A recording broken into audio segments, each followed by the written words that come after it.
Wonderful. Great. Okay, I'll get started. My name is Wang. I'm a professor of pathology and lab medicine at the University of Pennsylvania. And today I'm going to introduce you to Instanosis, which is a company I founded as a startup from University of Pennsylvania with a mission to bring high performance actionable diagnostics to every point of care. So the COVID pandemic has showcased the power of point-of-care diagnostics. I think everybody at this point has seen the power of at-home COVID antigen test. The world is ready and the market is ready for more powerful point-of-care diagnostics to transform the field of remote clinical trials, telemedicine, and at-home diagnostics. However, this is limited by the many current significant limitations of the current technologies. These include low sensitivity, low specificity, high cost, and the results being not able to transmittable remotely to electronic medical records. So all these limitations result in a chasm before the wide adoption of more powerful point-of-care diagnostics. We need something transformational in technology that will help to bridge the chasm before wide adoption can occur. So this is what inspired us, Instanosis, to develop the technology we're going to talk about today to meet the unmet needs.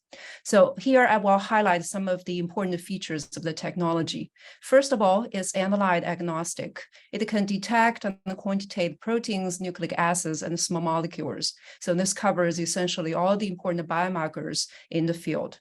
It's also ultra-sensitive and quantitative and can generate results within a very fast time frame, within 15 minutes. The technology itself is portable, can use smartphone as detector and therefore save on detector cost, and is also can be deployed everywhere in the field. The platform can provide multiplexing results, and the results can be digitally transmitted remotely to electronic medical records. And finally, the cost is very low, not more than a deductible that the patient has to pay. So the core technology is called the microbubbling digital assay. And here we provide a very brief schematic. So I'll walk you from left to the right. On the left, we use a target analyte here, which in this case is a protein. So the protein is bound by a pair of very specific binding partners. In this case, antibodies, one on the surface of a large sphere, which is a magnetic bead, and the other on the surface of a smaller sphere, in this case is a platinum nanoparticle. So these three, once bound together, they are trapped within a very small microballs on the surface of a microchip. And then the platinum nanoparticle will catalyze the degradation of hydrogen peroxide in the reagent, which will generate oxygen. These oxygen molecules, once accumulated, they will form these very small microbubbles on the surface of the microchip within several minutes, as shown in the middle. So within 15 minutes, the user can just take any camera, including those available on a smartphone, and just capture these microbubble images as the final readout of the assay. And this can also be quantitated using a machine learning-based algorithm to provide you with quantitative results. The entire assay procedure can be incorporated and automated on an automated platform as shown here on the right. All the user needs to do is just load a sample in the cartridge and put them into the automated platform and push a button within 15 minutes and take a picture of the readout. So it's ultra high sensitivity. For protein biomarkers, we can go down femtomolar, and for nucleic acid, we can detect atmolar concentrations, which is matched with the most advanced technologies available today. The signaling time is within just a few minutes, and also the technology is temperature and lighting tolerant. We have a PCT patent application, which has been nationalized to EU, US, and Canada.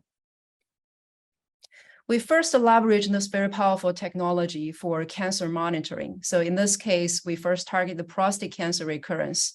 For prostate cancer, when the patients undergo prostatectomy, the PSA, which is a very specific biomarker for recurrence, in this case, within the blood will decrease to the concentration of close to zero.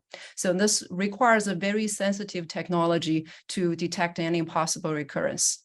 So on the left side, you can see a calibration curve plotting the number of microbubbles against the PSA concentration in the blood. You can see that we can reach a limit of detection of 0.06 picogram per mil with 2 femtomolar. On the right side, we take 7 different prostate cancer patient samples. So these are blood samples.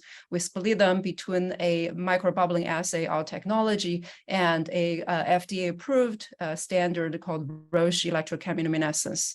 So you can see that we can produce quite similar results as the Roche assay. But if you look at the limit of detection, the Instanosis technology can produce about 200-fold higher sensitivity than the current state of the art.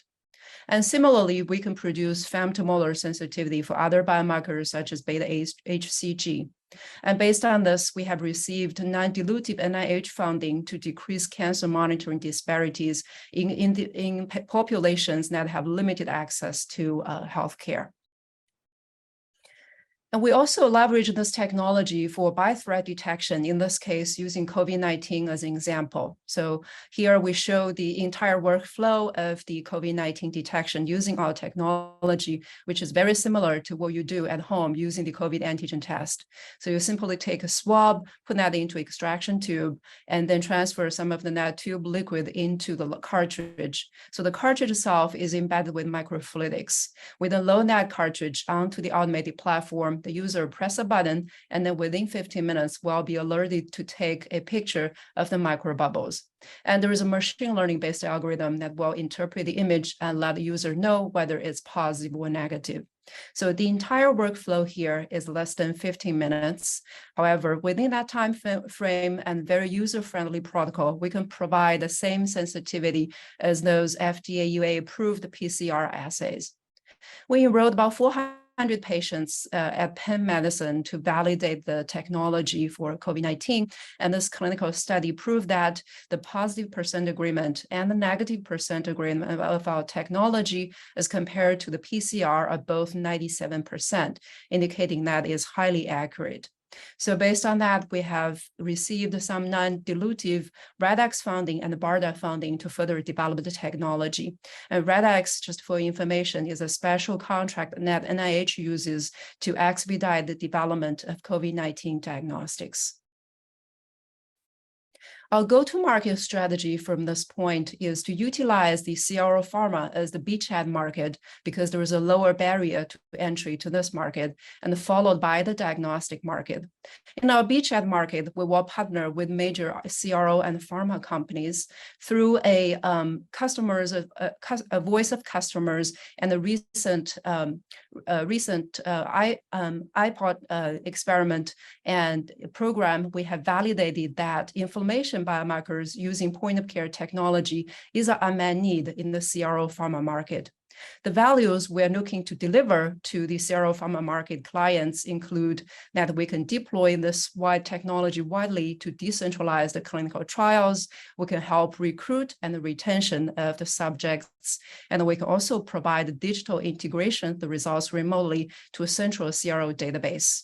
And finally, all of this is done with the same high accuracy as they are using their core technology in a central CRO pharma lab.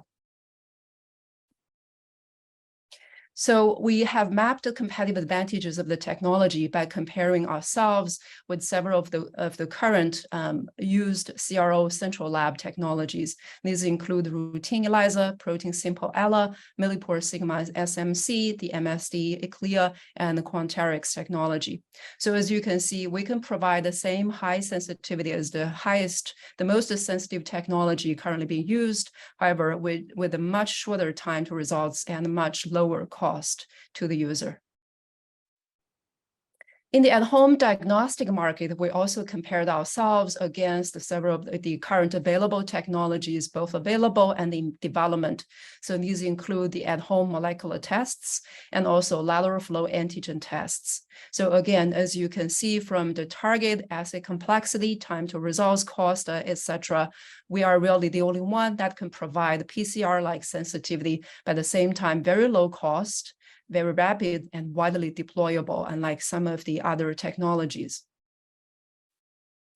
There's also a significant opportunity for us to partner with major diagnostic companies to improve performance of central lab diagnostics. So here, when we compare ourselves as, for example, the Roche electrochemiluminescence assay using PSA as an example, you can see that we can easily adapt our chemistry to the existing central lab instruments with the regular camera as a detector, which is already available on these central lab instruments. So there is no added cost for hardware, but we have opportunity to generate superior and improved performance in sensitivity. As of timeline, in 2019, we started with the proof of principle publication, followed by a lab developed test for COVID and the UA submission 2021, and then a few other publications, phase 1 STTR. We have a prototype device today, and up to this point, we have raised over $1 million for development. We'll raise an additional $5 million in order to generate the alpha device for R&D, contract manufacturing, and staffing and growing the company. Follow that, we will generate the beta device and start to generate the first revenue from CRO pharma, and followed by diagnostic approval. We have a very experienced, proven team with myself as a founder, a COO, very experienced in biotechnology, several very experienced clinical advisors, business advisors that connect us to their network. And I also want to highlight Dr. Myla Goldman, who is our mentor for the Equalize program, has shepherded us through this presentation and pitch. So finally, I want to summarize, the pandemic has catalyzed many innovations in the diagnostic field. However, we think InstantDose is really different in that we are analyte agnostic. We have ultra high sensitivity and quantitative nature. We can provide multiplexing, fast, portable, low cost, and digitally integrated results. So with all of these, we hope to look forward and transform remote clinical trials, telemedicine, and at-home diagnostics. So with that, I'm going to close the presentation and answer any questions you may have. Thank you.